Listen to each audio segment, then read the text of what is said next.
बंदी छोड़ सतगुरु रामपाल जी महाराज जी की जय हो।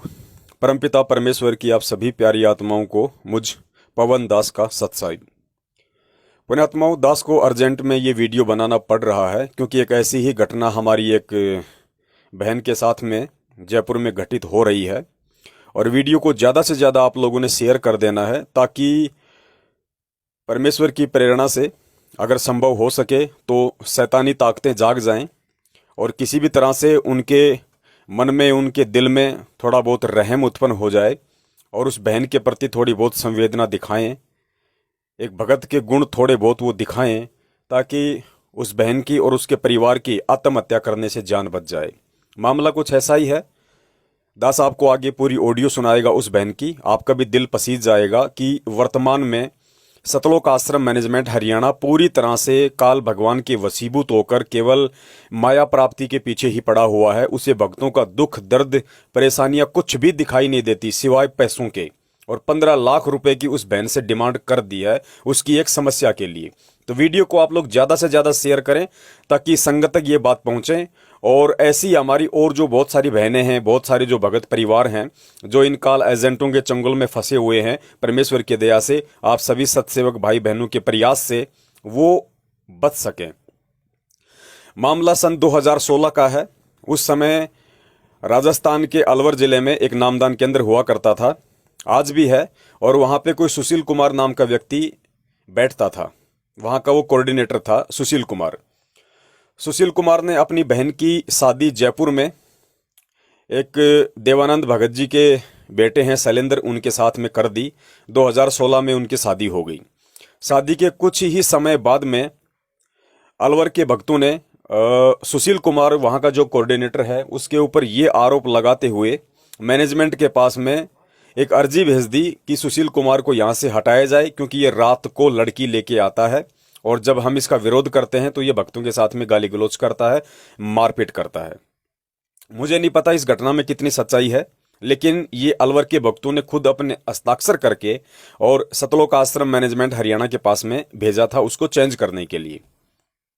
तो जब ये सारी बातें हुई उसके बाद में अब जो हस्ताक्षर जो किए थे वो जयपुर से उसने अपनी बहन की शादी की थी, उन लोगों ने भी हस्ताक्षर करके मैनेजमेंट को भेज दिए थे अलवर के भक्तों के कहने पे। तो सुशील कुमार जो कोऑर्डिनेटर था उसने क्या किया, वो जयपुर में गया अपनी बहन के ससुराल वालों के वहाँ और ये कहकर कि भाई मेरी बहन का एक बीए का पेपर बाकी है, इसको आप मेरे साथ अलवर भेज दो। वो अपनी बहन को परीक्षा देने की कहकर वापस अलवर ले आया। 15-20 दिन होने के बाद में जयपुर वाले भक्तों ने यानी ससुराल पक्ष ने उनसे कहा कि भाई अब तो उसका पेपर हो गया होगा, आप उन्हें जयपुर भिजवा दीजिए।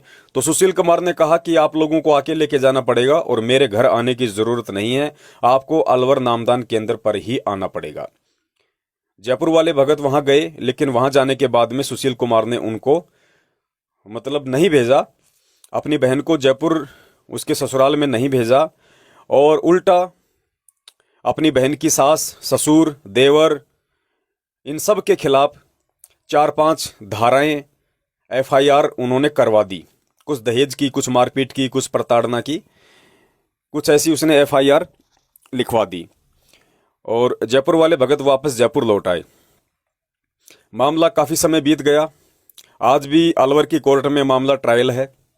उसके बाद में जो जयपुर वाली जो बहन है, जो उसकी सास थी यानी शैलेंद्र की जो माँ थी, उसने बेचारी ने मामले को शांत करने के लिए कि भाई चलो भक्तों का मामला है, आपस में बेइज्जती होगी, परमात्मा की बदनामी होगी, उसने काफ़ी कोशिशें की। इन विगत 3-4 वर्षों में 2016 से आज 2021 तक उसने बहुत कोशिश की मामले को शांत करने की, किसी भी तरह से सुलह हो जाए।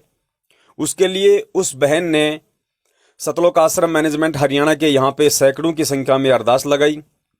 महेंद्र के लड़के अमित के पास में फ़ोन किया, अंजू मंजू के पास फ़ोन किया, प्रार्थना के नंबरों पे फ़ोन किया। हर बार उस बहन को एक ही आदेश दिया जाता कि भाई ज्योति करवा दो, पाठ करवा दो, ज्योति करवा दो, पाठ करवा दो। राजस्थान के स्टेट कोऑर्डिनेटर प्रकाश माली के पास में तो इतनी अर्जी लगाई उस बहन ने जिसकी कोई हद नहीं। हर बार ज्योति पाठ, ज्योति पाठ, ज्योति पाठ कि जयपुर के नामदान केंद्र पे ज्योति पाठ। और पुण्यात्माओं, आज मामला यहां तक आ गया कि बहन को अपनी ऑडियो बनानी पड़ी किसी भगत भाई के साथ में। वो उस बहन का रो रो के ये कहना है कि भगत जी, अगर ये परमात्मा का ज्ञान अगर मेरे पास नहीं होता तो मैं कब की इस भक्ति मार्ग को छोड़ चुकी होती। इन भक्तों के आचरण को देखते हुए, इस मैनेजमेंट के कुकर्मों को देखते हुए, इनके आचरणों को देखते हुए रो रो के वो बहन अपनी व्यथा बयान कर रही है कि आप जयपुर नामदान केंद्र का, जहां के प्रहलाद जी जहां के नामदान संचालक हैं, वो कह रही है कि जयपुर नामदान केंद्र पे जाके भगत जी आप वहां का रजिस्टर देख लीजिए, 1 लाख से ऊपर का तो मैं पाठ पाठ करवा चुकी हूं, ज्योति की तो कोई गिनती नहीं है। 1 लाख से ऊपर का, और मैं तंग आ चुकी हूं पाठ करवा करवा के। अब मेरा विश्वास उठने लगा है और मेरी स्थिति यहां तक आ गई है कि मैं कब आत्महत्या कर लूं मुझे कुछ नहीं पता। हम लोग बिल्कुल रोड पे आ चुके हैं, दाने दाने को मोहताज हो चुके हैं। और अंत में जब मैंने रो रो के गुरुजी के परिवार के पास अरदास लगाई तो गुरुजी के परिवार ने कहा कि हम मामले को शांत कर देंगे, हम आपका आपस में सुलह करवा देंगे, लेकिन इस एवज में आपको 15 लाख रुपए देने पड़ेंगे। पुण्यात्माओं, 15 लाख रुपए की डिमांड गुरुजी के परिवार ने, सतलोक आश्रम मैनेजमेंट हरियाणा ने उस बहन से, जो बिल्कुल निर्दोष है, जिसका कोई दोष नहीं है किसी भी प्रकार का, उस परिवार से सुलह करने के लिए 15 लाख रुपए की डिमांड आज वर्तमान में उन्होंने रखी हुई है 2021 में। अब वो बहन कहां से 15 लाख का इंतजाम करे और क्यों करे? आगे आप उस बहन की खुद की ऑडियो सुनिए, मुझसे पूरी ऑडियो नहीं सुनी गई। आप अगर सुन सके हैं तो सुनिए। और आप भक्तों के भी अगर आत्मा में थोड़ा बहुत यदि परमेश्वर का ज्ञान समाया हुआ है, अगर आप लोग यदि जीवित हैं, तो मैं निवेदन करूंगा कि इस ऑडियो को आप जी जितना हो सके उतना इस वीडियो को शेयर कीजिए, अपने हर ग्रुपों में शेयर कीजिए, फेसबुक के हर ग्रुपों में शेयर कीजिए जहां जहां हमारी संगत जुड़ी हुई है, ताकि लोगों को हकीकत का मालूम पड़े, लोगों को सच्चाई का मालूम पड़े कि किस कदर परमपिता परमेश्वर सतगुरु रामपाल जी महाराज जी को बरवाला कांड के तहत जेल में करवा के आज उन्हीं की आड़ में ये एक शैतानी ताकतों के अधीन होके ये काल एजेंट सतलोक आश्रम मैनेजमेंट हरियाणा, ये स्टेट कोऑर्डिनेटर, ये फर्जी नामदान केंद्र वाले, ये गुरुजी के परिवार वाले, बेटा बेटी किस कदर एक भेड़िए की भांति बेचारी भोली भाली संगत को काटने में लगे हुए हैं। इनका मकसद केवल पैसा इकट्ठा करना है, केवल प्रॉपर्टियां बनानी है। गुरुजी जाए भाड़ में, संगत जाए भाड़ में, भक्ति जाए भाड़ में, हमें केवल पैसा चाहिए, पैसा। तो पुण्यात्माओं, जो बर्ताव वर्तमान में ये सतलोक आश्रम मैनेजमेंट हरियाणा संगत के साथ कर रहा है, ऐसा बर्ताव आपको जगत में भी देखने को नहीं मिलेगा। जगत के अज्ञानी लोगों से भी कितने गए गुजरे किस्म के ये व्यक्ति हैं। तो सावधान आपको भी हो जाना है।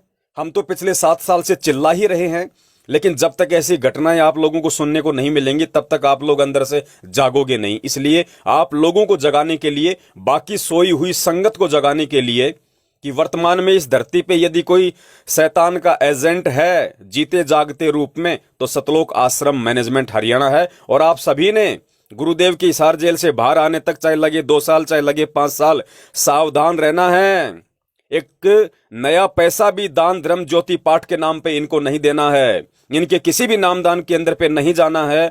किसी भी इनके फर्जी आश्रमों में, चाहे भिवानी हो, चाहे मुंडका हो, चाहे रोहतक हो, कहीं भी नहीं जाना है। गुरुदेव के जेल से बाहर आने तक आपने केवल अपनी भक्ति करनी है, अपना रोजी रोटी के लिए जो कर्म है वो करना है। 10वें अंश का पैसा निकाल के अपने अकाउंट में रख दो या अपने घर में रख दो, बाकी किसी भी कुपात्र को 1 रुपया मत दो। आज देखिए खुद वो बहन इन परिस्थितियों से जूझ रही है, और कहीं ना कहीं गलती उस बहन की सिर्फ ये रही है कि उसने अनजाने में पहले इन कुपात्रों को दान किया। और गुरुदेव कहते हैं अगर कुपात्र को दान करोगे तो दोनों को परिणाम भोगना पड़ेगा। तो वो बहन तो अपना परिणाम भोग ही रही है, उसके बावजूद भी उस बहन की बुद्धि नहीं खुली, और ये घटना घटित होने के बावजूद भी उसने अपनी गलतियों पे चिंतन मनन ना करके आज कम से कम 1.5-2 लाख रुपया ज्योति पाठ के नाम पे उस मसले को हल करने के लिए उसने और इनको पात्रों को देके वो पाप की भागन बन बैठी। और पुण्यात्माओं, परमात्मा रजा करेगा कहां से, परमात्मा दया करेगा कहां से? खुद वो बहन की ऑडियो सुनिए, वो कह रही है कि मेरा विश्वास उठ चुका है, मेरा इन अर्जियों से विश्वास उठ चुका है। अरे बहन, विश्वास ही उठेगा? तुम तो दलदल में फंस चुकी है, तुम्हें तो बाहर निकलना चाहिए था। तुम दलदल से बाहर निकलने के लिए तुम और दलदल में हाथ पैर मार रही हो। ऐसा नहीं होता है।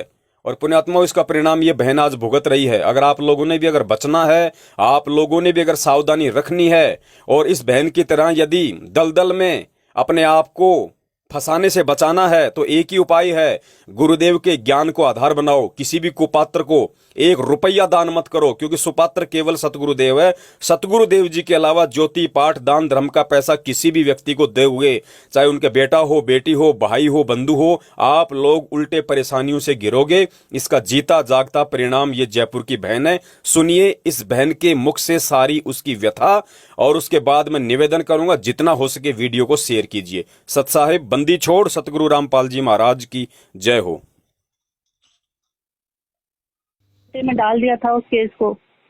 अब वो समझौते में उसने स्पष्ट मना कर दिया कि पापी ने, उसने खुद ने भी मना कर दिया कि हम समझौता नहीं करना चाहते। अब अगर जी मेरे पास क्या बचा, मालिक के पास में रोज अर्जी लगाती हूँ, खूब अर्जी लगा ली। भक्तों के पास में खूब मतलब अर्जी लगा ली। मालिक खेत वहां तक पहुंच गई, हरियाणा तक पहुंच गई, ऊपर तक पहुंच गई भगत जी। और अमित भगत जी, वो उनके भाई हैं, वो भगत जी, और वो मंजू अंजू भगतमती, और राजस्थान का कोनी तरीके तो गिनती है, राजस्थान कोनी तरीके तो गिनती नहीं कितनी बार अर्जी लगाई है। अच्छा।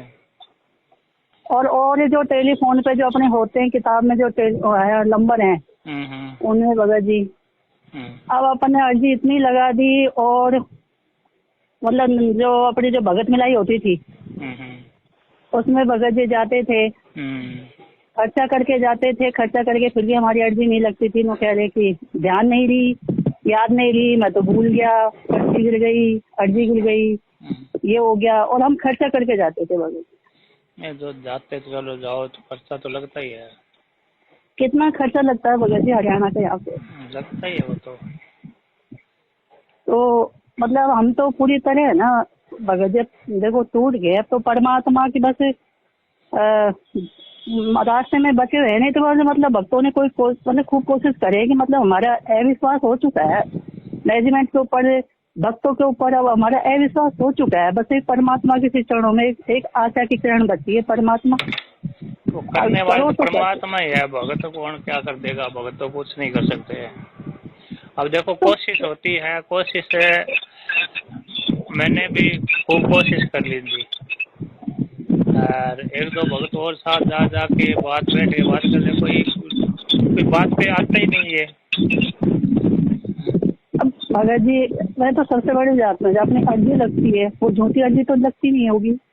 तो परमात्मा प्रार्थना नंबर पे आपने प्रार्थना लगाई भगत जी? मैंने, मेरे पास में बकायदा रिकॉर्डिंग है बकायदा, और आपको यकीन ही है ना भगत जी? नहीं, यकीन तो क्यों नहीं है भगत जी, यकीन है। अगर आपको यकीन नहीं है तो मेरे को आपने ऐसे कैसे कह दिया? वो यकीन है, आप जो बता रहे हो कि झूठ थोड़ी बोल रहे हो।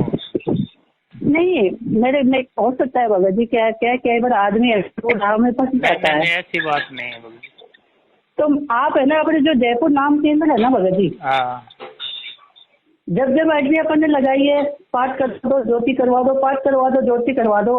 भगत जी मेरे मुँह से मैं कहना तो नहीं चाहती है ना, 3-4 अर्जी लगाई थी, उनका तो हम पाठ के वो प्रसाद भी दिया है, पाठ प्रकाशन होता है ना।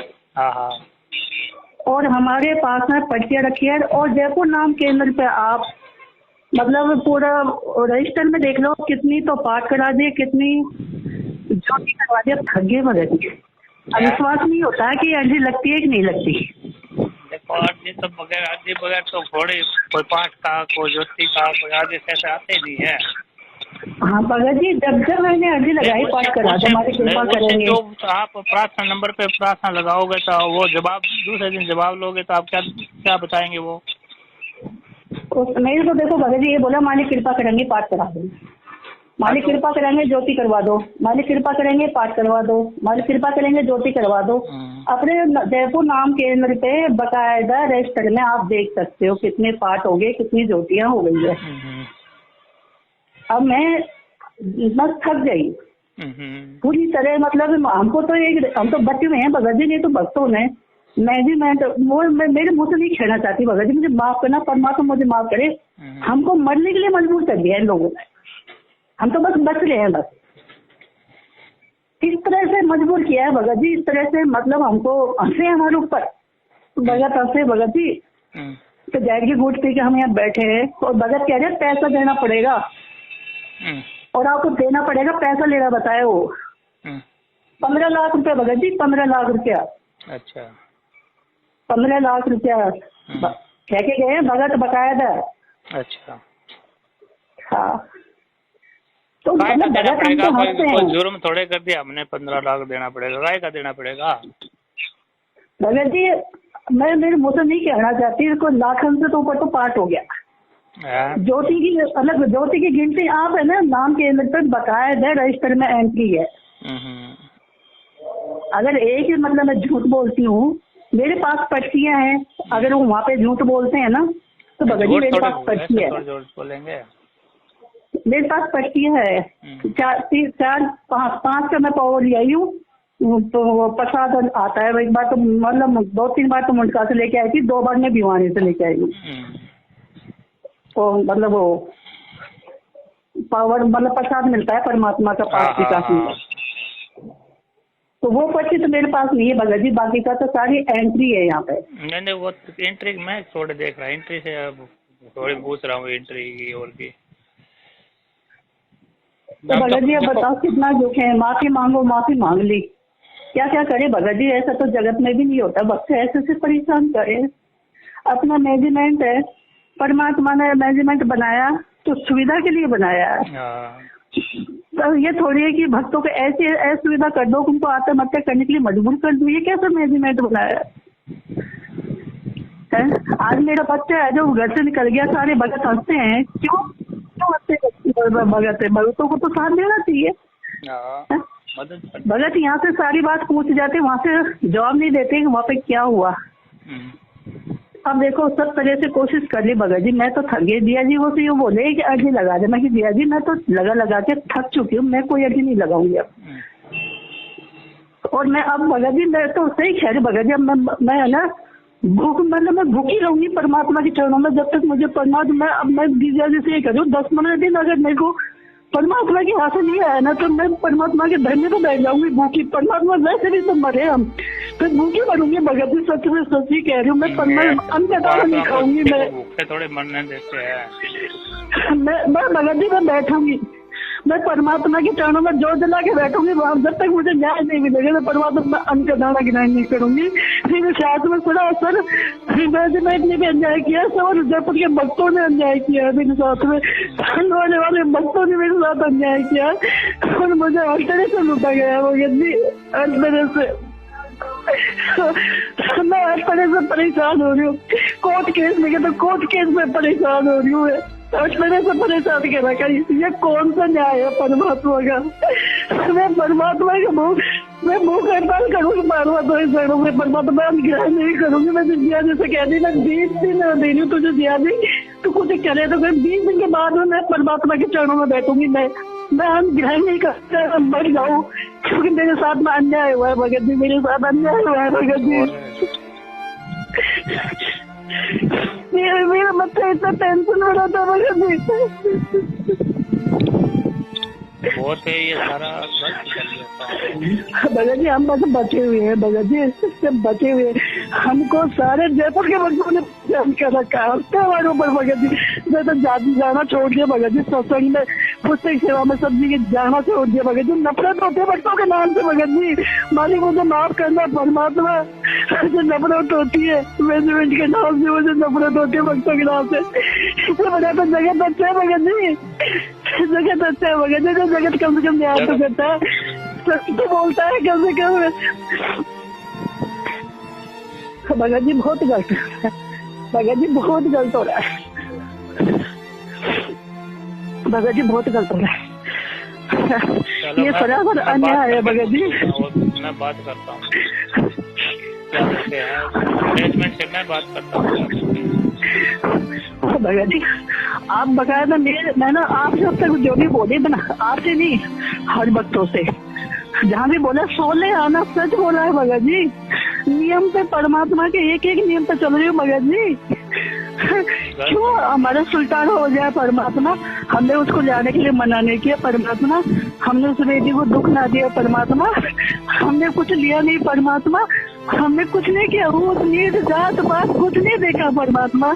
अंधविश्वास हो के आपके चरणों में आपके नियम का फॉलो किया परमात्मा, सुना कर दिया क्या? बिल्कुल किया है, बिल्कुल किया है।